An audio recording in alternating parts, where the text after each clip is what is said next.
Estamos en comunicación ahora con Agustín Echevarne. Él es economista, director de la Fundación Libertad y Progreso, fue profesor de la Universidad de Belgrano, CEO del Foro Republicano, se especializó en desarrollo económico y comercialización estratégica, es autor del libro La clave es la libertad, es miembro del Instituto de Ética y Economía Política de la Academia Nacional de Ciencias Morales y Políticas, es fundador de Delfos Investment y de CIE Consultores, presidente de Republic Investment Management, ejecutivo de Techin, de Media System, Sociedad Anónima, y fundador de Ciudadanos por el Cambio y del Foro Republicano. Agustín Echevarne es uno de los economistas que comparten y celebran las ideas de libre mercado que propone Javier Milei y para su inminente presidencia, así que lo vamos a recibir haciendo honor a sus ideas con una canción que es Soy Libre, de la película Frozen de Disney.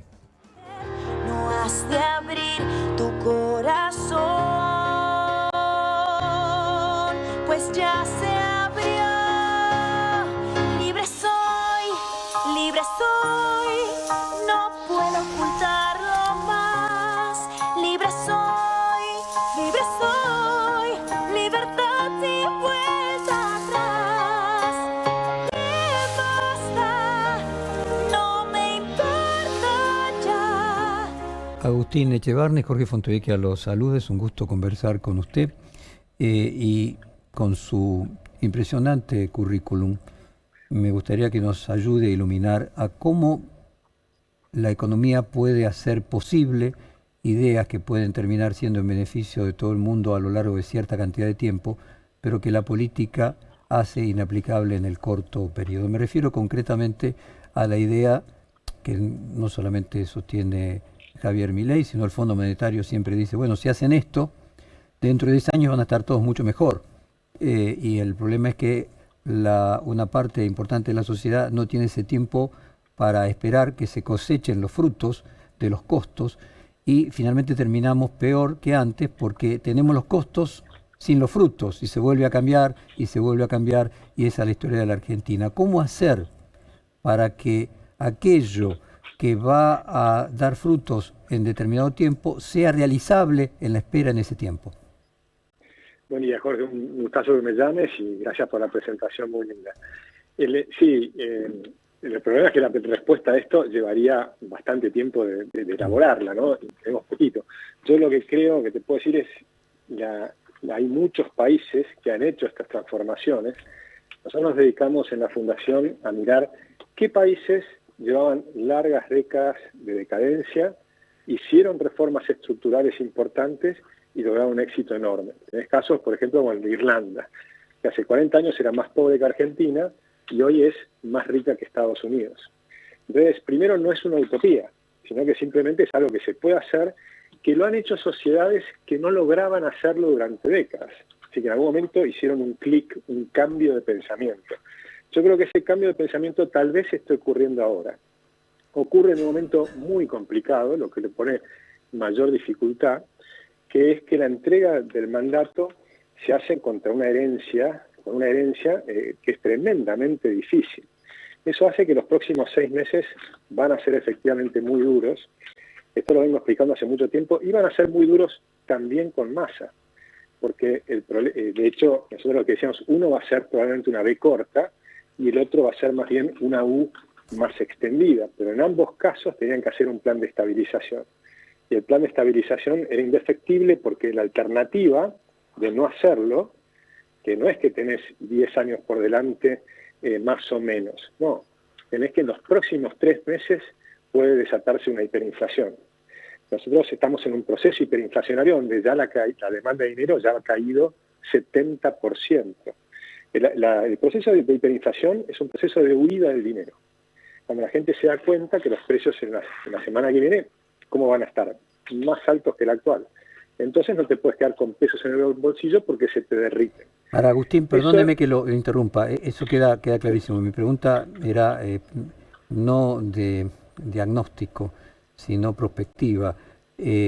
Comparto plenamente con ustedes que si Massa hubiera sido presidente, igual hubiese tenido que hacer un plan de ajuste, un plan antiinflacionario. De hecho, su verdadero ministro de Economía, que es Gabriel Rubinstein, ya hace un mes y medio dijo de que la única solución era el superávit fiscal, el superávit comercial, y que simplemente la duda es si Massa era capaz de aplicar eso que decía. Es decir, que había la necesidad de ordenar los precios, no cabe ninguna duda. La discusión, como usted bien lo dijo, es que Massa hubiera sido una U y en Milei es una B corta.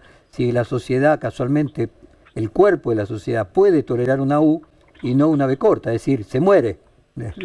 Entonces, en la U, si a lo mejor a lo largo de la panza de la U para la audiencia se forme la figura, esa panza que tiene la U, que baja primero y luego sube, se puede hacer de una manera más tolerable para la sociedad o no, o al revés, que sea corto y breve se hace más tolerable. Es decir, le estoy como haciendo una metáfora médica, amputo o todavía puedo curar esa pierna. Sí, no sé si eso es amputar, si es así exactamente la metáfora, pero lo que sí es cierto, nosotros estudiamos, por ejemplo, cuando se cae el muro de Berlín, tenés 15 países que estaban en una situación muy complicada.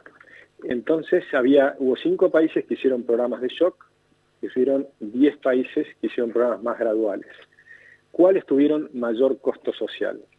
Los que tuvieron mayor costo social fueron los que hicieron programas graduales. Los programas de shock efectivamente son más algo en un momento, pero son más breves y eso es más tolerable. Y después lo que ha pasado en muchos de los otros países que hicieron programas graduales, que es lo más grave que te puede pasar, es que primero tenés una U y cuando parece que empezás a recuperar tenés una B corta. Eso es la hiperinflación. Si no lográs salir de la hiperinflación es la B corta más grande. O sea, cuando vino la hiper de Alfonsín, digamos, la pobreza subió drásticamente, se duplicó, pero muy rápido. Los salarios cayeron hasta un 90% en términos reales. Entonces, en términos de dólares cayó el 90%, en términos reales cayeron casi lo mismo. Así que fue una caída muy fuerte. Si ustedes recuerdan, había incluso pagaban los salarios en parte en comida. O sea, era tan grave la situación, o sea, por lo menos la gente tiene que comer. Lo que hay que evitar es la hiperinflación. Entonces yo creo, y eso es lo que hemos estudiado, es que son mejor los programas de shock. Y eso es lo que va a venir, un programa de shock. Pero después hay 2 alternativas. Que el programa de shock sea aceptado por una buena parte de la clase política, con racionalidad, sabiendo que eso es lo que ocurre, que estamos todos en el mismo país.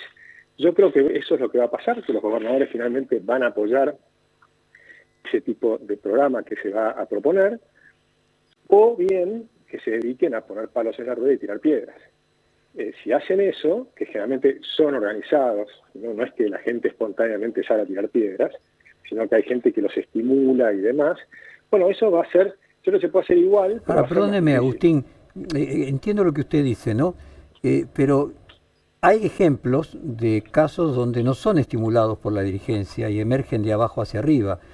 Por ejemplo, el caso de Chile, las protestas de Chile, que un país que no cabe ninguna duda que fue exitoso económicamente. El mismo Milei sería una demostración de que surge de abajo para arriba, ¿no? Como un tsunami y que no está estimulado por ningún poder específico. No puede ser, le planteo la pregunta, que las sociedades actuales más rápidas, donde el cambio es...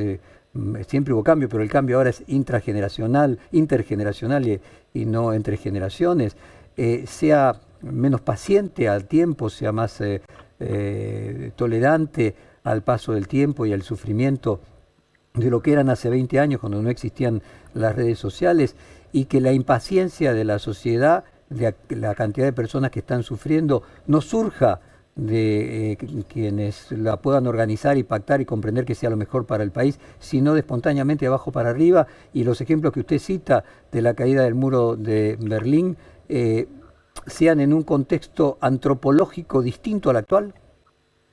Yo creo que el contexto de la Argentina, por supuesto, las comparaciones siempre son complejas, pero nosotros tenemos las cosas en 5 continentes y demás, y en incluso en Argentina, los programas que han funcionado son los programas de shock. Los programas graduales no han funcionado. Con lo cual hay que ir a un programa de shock. Y además vamos a ir a un programa de shock. Entonces el tema es cómo se va a evolucionar. Y ahí hay distintas interpretaciones. Yo recuerdo muy bien al señor Perón explicando cómo se domina la calle. Y hay un video en YouTube. Y él dice, la calle se domina porque tiene un amigo maderero y le dije que me haga 300 garrotes, le puse un clavo en la punta y salimos por la calle Florida a romper todas las vidrieras que encontramos y todas las cabezas que encontramos. Eso es casi textual de Perón. Entonces hay un programa de dominio de la calle con garrotes. Esa idea, que está en Argentina hace mucho tiempo y lo utilizan muchos, todos hemos visto cuando se empiezan a cambiar los grupos quebracho y demás, y de pronto un día empiezan a salir encapuchados y con garrotes. Entonces ese día ha cambiado la forma de hacer las manifestaciones. Una cosa son manifestaciones pacíficas, como las que hubo durante estos 4 años, un montón de manifestaciones, pero pacíficas. Y otra muy distinta fue la organización que hicieron después de que ganó las elecciones Macri y tiraron 14 toneladas de piedras. Eso es organizado, ¿sí? Entonces, son dos cosas distintas. Es decir, puede haber una oposición que colabore, que no estorbe, que en el Congreso permita el quórum, o puede haber obstruccionismo, lo sabemos todos, en una situación súper complicada del país. Mi esperanza es que la racionalidad prevalezca, y creo que los gobernadores la van a tener, porque también tienen que gobernar sus provincias. Y si la Argentina entra en hiperinflación, la situación en las provincias va a ser muy compleja. Y de nuevo, Jorge, estamos muy cerca, estamos realmente en las puertas de la hiperinflación, y mi esperanza es que no lleguemos a eso, porque si no sería terrible, ¿verdad? Agustín Echevarne, yo creo que va a ser muy interesante el caso de estudio. Usted sabe, yo fui secretario de la Cámara de Comercio Ruso-Argentino a comienzos de este siglo con el único fin de entender la diferencia, cómo se hace el pase de una economía absolutamente regulada como era la soviética a una economía libre. Así que le digo, es un tema que me apasiona. Siempre me preocupa cuando hacemos estos análisis la diferencia de contexto intertemporal, cómo cambió la subjetividad de las personas de una generación con la otra. Usted fíjese que votan los pobres y los ricos jóvenes lo mismo, algo que nunca había sucedido. Es decir, cómo los ejemplos de 20 años atrás son totalmente inaplicables en una sociedad, como definía Bauman, líquida como la actual, donde la velocidad del cambio es monumental. La misma gente que aplaude 15 días después denosta a la persona que aplaudió. Así que lo vamos a volver a molestar y vamos a seguir conversando con usted, porque nos parece un tema fundamental para la Argentina que viene. Si le parece bien, lo despedimos con esta canción Libre Soy de la película Frozen de Disney. Muchas gracias, un abrazo grande. Fue un placer grande. Acabamos de hablar con Agustín Echevarne, economista y director de la Fundación Libertad y Progreso.